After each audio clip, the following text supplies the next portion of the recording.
بسم الله الرحمن الرحيم. الحمد لله الذي حمدا كثيرا والصلاة والسلام على سيدنا محمد بن عبد الله وعلى آله وأصحابه وعلى من تبعهم إلى يوم الدين. أما بعد. حضرت جی مولانا الیاس صاحب رحمۃ اللہ علیہ کے حکم پر لکھی جانے والی کتاب سیرت رسول اکرم میں آگے سے پڑھا جا رہا ہے. قریش کی جانب سے بنی ہاشم کا محاصرہ اور مقاطعہ. قریش دیکھتے تھے کہ اس روک ٹوک پر بھی اسلام کا دائرہ پھیلتا جاتا ہے. عمر اور حضرت حمزہ رضی اللہ عنہما جیسے لوگ ایمان لا چکے ہیں.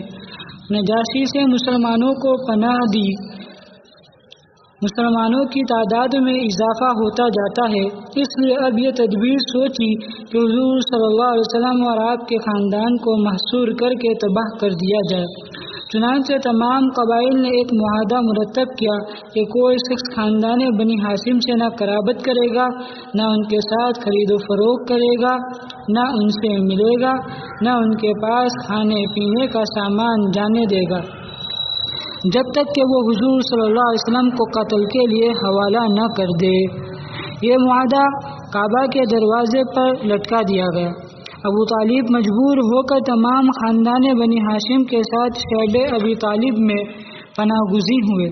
3 سال تک بنو ہاشم نے اس حصار میں زندگی بسر کی. یہ زمانہ ایسا سخت گزرا کہ تلخ کے پتے کھا کھا کر رہتے تھے. حدیثوں میں جو صحابہ اکرام رضی اللہ عنہم کی زبان سے مذکور ہے کہ ہم تلخ کی پتیاں کھا کھا کر بسر کرتے تھے، یہ اسی زمانے کا واقعہ ہے. تلخ ایک قسم کی بیڑیاں ہوتی تھی. حضرت سعد بن ابی وقاص رضی اللہ عنہ کا بیان ہے کہ ایک رات کو سوکھا ہوا چمڑا ہاتھ آ گیا.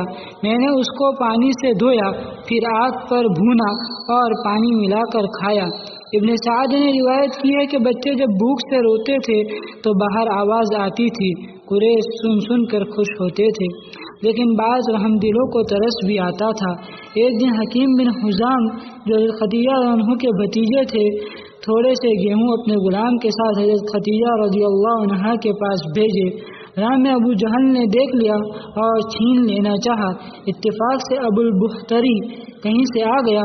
وہ اگرچہ کافر تھا، اس کو رحم آیا اور کہا کہ ایک شخص اپنی پھوپھی کو کچھ کھانے کے لیے بھیجتا ہے تو تو کیوں روکتا ہے؟ عہد نامہ کو توڑنا اور مقاطعہ کا ختم ہونا. متصلاً 3 برس تک حضور صلی اللہ علیہ وسلم اور تمام اہل ہاشم نے یہ مصیبتیں جھیلی. بالآخر دشمنوں ہی کو رحم آیا اور خود انہی کی طرف سے اس معاہدے کو توڑنے کی تحریک نشر ہوئی. ہشام مخزومی خاندان بنی ہاشم کا قریبی رشتہ دار اور اپنے قبیلے میں ممتاز تھا. وہ چوری چھپے بنو ہاشم کو غلہ وغیرہ بھیجتا رہتا تھا. ایک دن وہ زبیر کے پاس جو عبد المطلب کے نواسے تھے گیا اور کہا، کیوں زبیر، تم کو یہ پسند ہے کہ تم کھاؤ پیو، ہر قسم کا لطف اٹھاؤ اور تمہارے نانیہال والوں کو ایک دانہ تک نصیب نہ ہو؟ زبیر نے کہا، کیا کروں، تنہا ہوں. ایک شخص بھی میرا ساتھ دے تو میں ظالمانہ معاہدے کو پھاڑ کر پھینک دوں. ہشام نے کہا، میں موجود ہوں. دونوں مل کر مطعم بن عدی کے پاس گئے.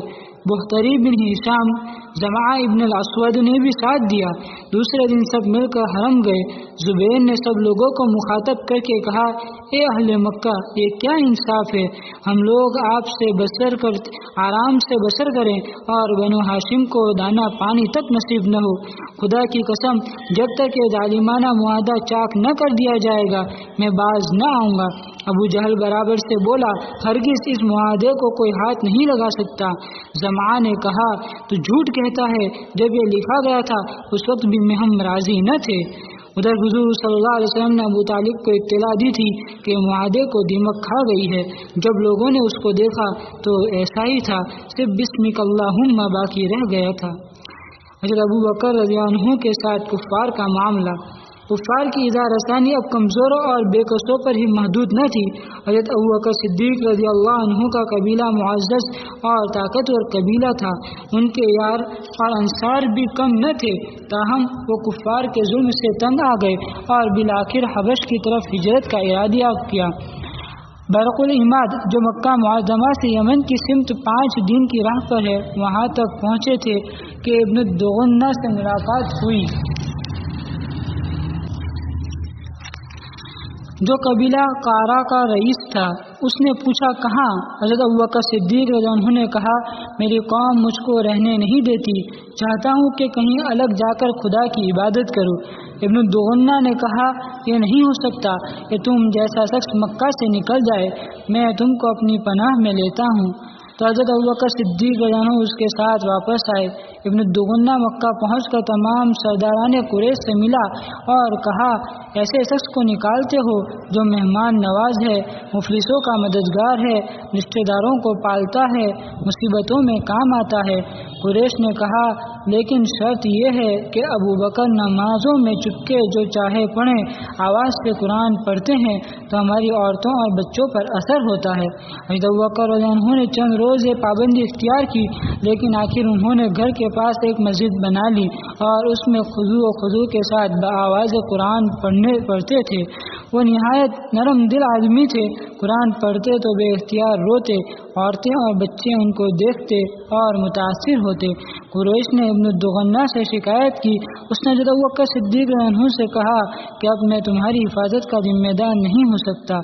حضرت ابوبکر صدیق رضی اللہ عنہ نے کہا مجھ کو خدا کی حفاظت بس ہے، میں تمہارا جوار سے استعفیٰ دیتا ہوں۔ ایک روز نبی کریم صلی اللہ علیہ وسلم مسجد حرام میں داخل ہوئے، وہاں مشرک سردار بیٹھے ہوئے تھے۔